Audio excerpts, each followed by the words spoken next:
Hello folks, welcome to El Canal John Jose. Today we're going to show you or give you an idea how to replace the upper control arms on a classic Mopar, and this is for a specific for 66 Dodge Charger. So we're going to replace the upper control arms, so we have no adjustment on them for the camber, so we're going to put the adjustable ones, and then we already have replaced the driver side, and we're going to give you an idea how the passenger side can be done. So that applies for both sides, but it's just left and right side. So with that said, let's get started. So here we have the original control arm or upper control arm on the 66 Charger. So we're going to be replacing that one on the passenger side with an adjustable one.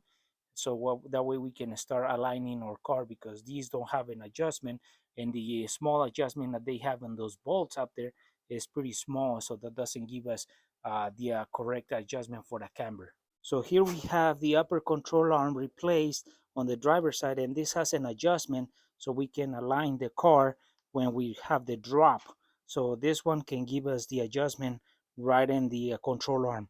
This is going to be an improvement for this car. Okay, so we're about to take the passenger side upper control arm off, and we're going to have to take that nut right there off, and they have a pin that goes through it that we already took off. So we are going to take that off, loosen that nut, and then not take it off all the way off. So just take a couple threads off, and then we're going to have to make sure that that ball joint comes out of the spindle, so that way it stays within the spindle once it loosens, so that way we can take it off in a controlled manner. So then once we do that, then we start working on those bolts, the one back there and the one back there as well, that one right there and that one right there, so we can start loosening the nut for the ball joint.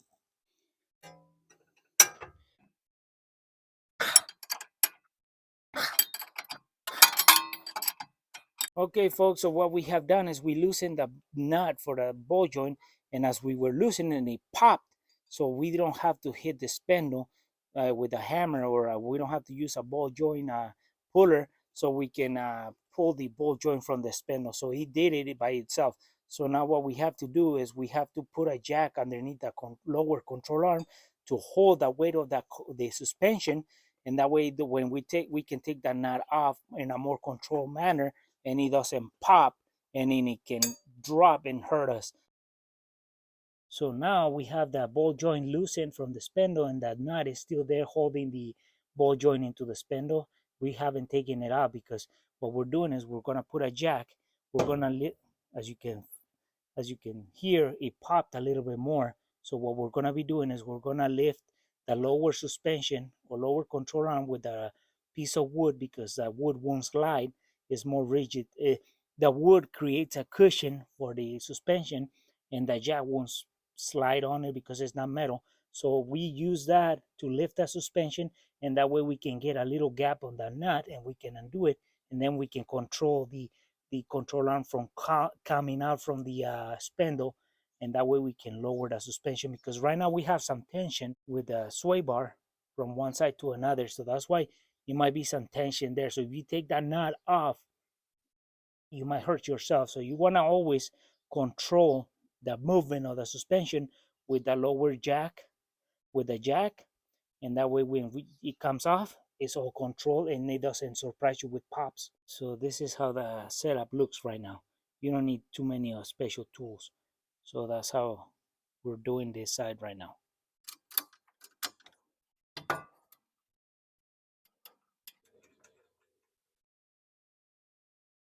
So now what we do is we're gonna pull our control arm, upper control arm up, and then we're gonna lower our jack slowly, because this thing is ready to come out.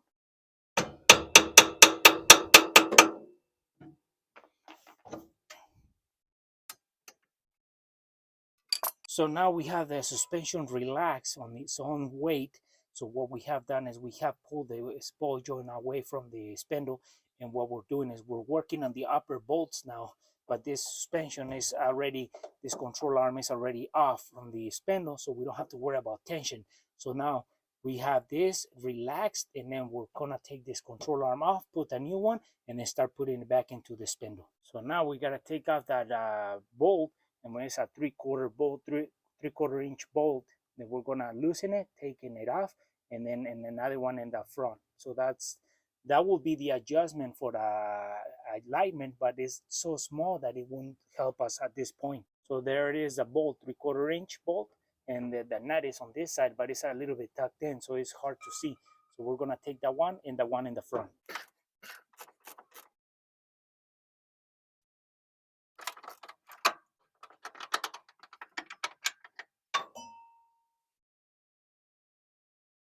So there's two of these bolts, one in the back of the control arm and one in the front. Just be one in behind the shock and the other one in the front of the shock. And these keep the control arm attached to the frame of the car, and they have in this washer. That this washer, as you rotate the bolt, it gets the control arm to pull in or pull away from the car, and that was the adjustment for the alignment. So that's not doing it for us because we drop our car, so we have played with the suspension, and we need more adjustment. So this is gonna be put in with the original one, but we're gonna take off the control arm that we have right now, because this one is rigid, and the only adjustment that we have is these bolts, and it's not doing it. So we're gonna take that bolt off already and take the control arm. So this is the original one, and this is the one that we're gonna put in. We just took out this one. As you can see, the shape. This is has adjustments here for bringing out the ball joint or in, so that helps the spindle to be aligned. And it has greasers or fittings for greasing up the ball joints or the bushings. And then this is the pin. This is the pin that you have to put in once you put everything back on, or this is the one you take out before you start loosening this nut. You pull this out so that way it lets you spin this nut off, and once you put it back into the car and you tighten it, you put this back in and bend the front so it doesn't come out, and that keeps this nut from spinning off, and then that way it's going to stop. There's not going to be an accident, because if this nut comes off from the suspension, it's going to be a big, it can create big problems, or you don't want to create problems for yourself because you forgot or you don't want to put this back in. So let's put this control arm into the car. So now we can start putting our new control arm in, and we start installing the inner parts, and then we will work ourselves to the spindle.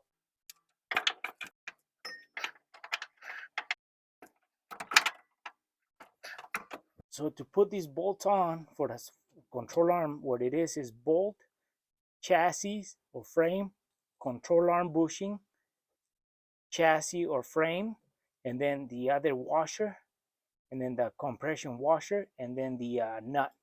So that's how the sequence. And then these bolts are special because they have an adjustment. These fall in a guide, and they only spin in the middle. So that will be pulling in or pushing out the control arm.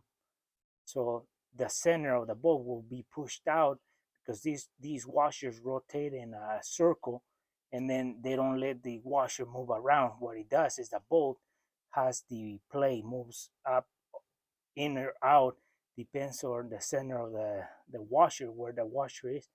That'll be the most adjustment, or that will be pulled in, but that's not enough for us. That's why we have to go with these adjusted control arms.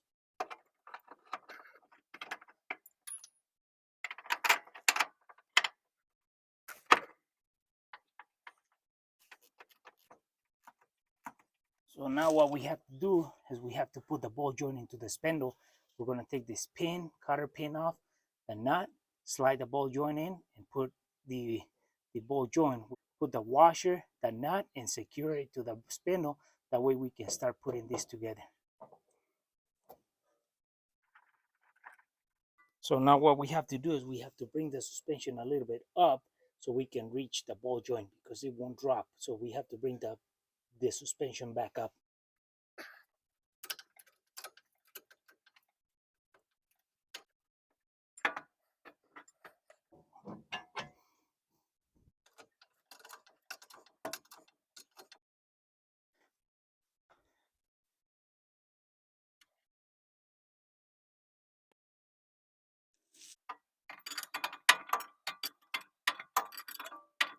Before we tighten the nut, on the spindle, the ball joint to the spindle, what we're gonna be doing is we're gonna tighten the ball joint to the control arm. But remember, these Mopar ball joints, they thread in into the control arm. So we're gonna make sure that there's no gap right here.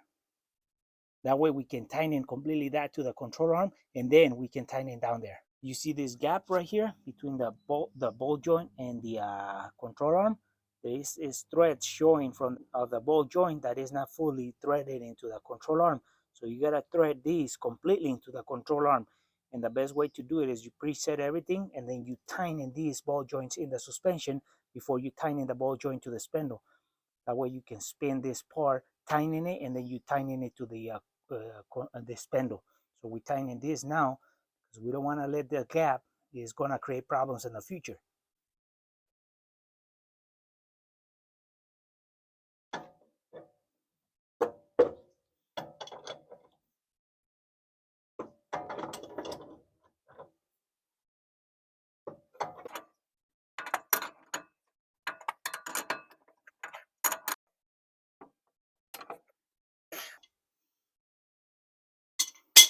So now that we have tightened the ball joint to the control arm, now we can tighten all that into the spindle. That way it gives a rigid, that way is everything tightening to the spindle. You want to make sure that the ball joint is tightening into the control arm, and then that way you can tighten this. If you tighten the bottom nut, it's not gonna probably let you spin the upper piece because it's all pulled down and it's pressure here. So you want to tighten this while it's preset.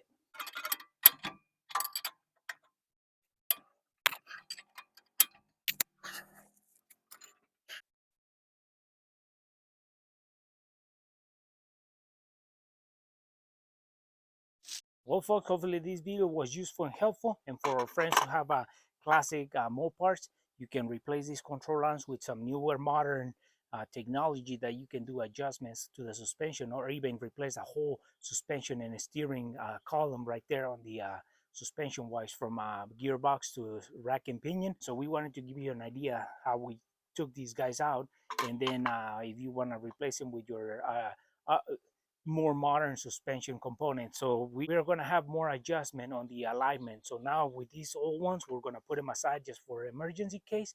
But now we're going to have more upgraded suspension. So we're going to show you later on how this drop ends up at, and then the steering is going to be, the alignment, how is it going to be. And for our friends who are watching this video and haven't subscribed to the channel, please subscribe. If you like our video, give us thumbs up, share it, and we'll see you soon with more videos here on el canal Echano Jose.